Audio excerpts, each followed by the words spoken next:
আসসালামু আলাইকুম। র্যাবের প্রধান, পুলিশের প্রধান সবাইকে আমি বলবো, আপনারা পারলে মাদক বন্ধ করুন, না হলে লাইসেন্স দিয়ে দেন।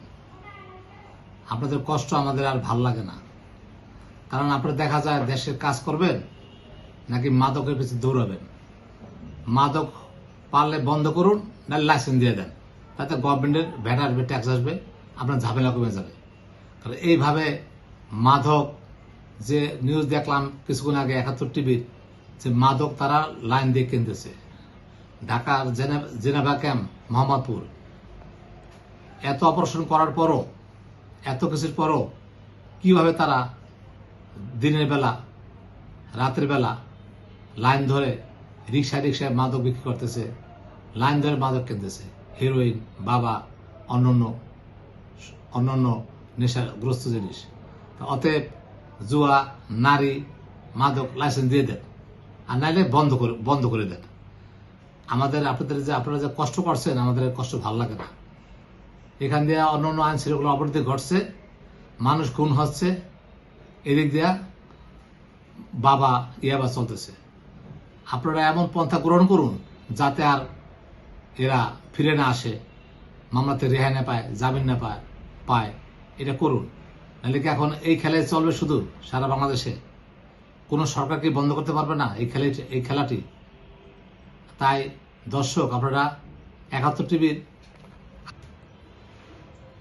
কোন ক্যামেরায় ধরা পড়েছে এমন উদ্বেগজনক চিত্র। অনুসন্ধানে জানা গেছে, জেনেভা ক্যাম্পের এই মাদকের সাম্রাজ্য নিয়ন্ত্রণ করে বুনিয়া সোহেল, চুয়া সেলিম, বশির মোল্লা সহ অন্তত 10 জন গডফাদার। দেখুন আশিক মাহমুদের অনুসন্ধানী প্রতিবেদন। মোহাম্মদপুরের জেনেভা ক্যাম্পে প্রতিনিয়ত মাদকের হাট বসে, এমন তথ্য সবার জানা। তবে উদ্বেগের বিষয় হলো, সম্প্রতি এখানে ভয়ঙ্কর মাদক হেরোইনের বিস্তার পেয়েছে, যা তরুণ যুবকরা কিনছেন লাইন ধরে।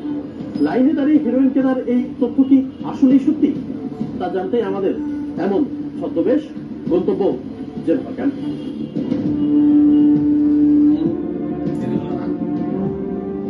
আমি অরিজিনাল, আপনাদের কোনো অরিজিনাল কোনো ভেজাল নাই বললাম তো। 2500 টাকা একটা সিগারেট মাথা 400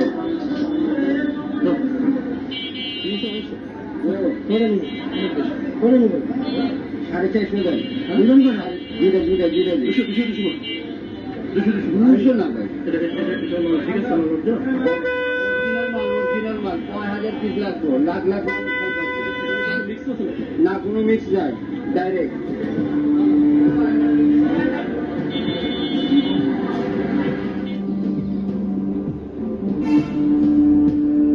জেনেভা ক্যাম্পের ভেতরে গিয়ে মাত্র কয়েক মিনিটের মধ্যেই আমরা কিনে আনতে পেরেছি এই ভয়ঙ্কর মাদক হেরোইন, সাথে কিনতে পেরেছি ইয়াবা ট্যাবলেট। ক্যাম্পের ভেতরে রীতিমতো হাক ডাক দিয়ে বিক্রি হচ্ছে এসব ভয়ঙ্কর মাদক। প্রিয় দর্শক, এতে করে দেশে খুন খারাপে আরো বেড়ে যাবে। চাঁদাবাজি, লুটতারাজ, যত নেশাখোর জন্ম লাভ করবে, তত বেশি দেশে খুন খারাপি বাড়বে। পুলিশ র্যাব পরে কোনো এটা বাধা দিতে পারবে না, কন্ট্রোল আনতে পারবে না। এখন থেকে যদি ঢাকা শহরে কন্ট্রোল করা যায়, সারা বাংলাদেশ কন্ট্রোল হবে। তাই আমি সৈয়দ মাহবুবুর রহমান, মুন্সিগঞ্জ থেকে, আল্লাহ হাফেজ।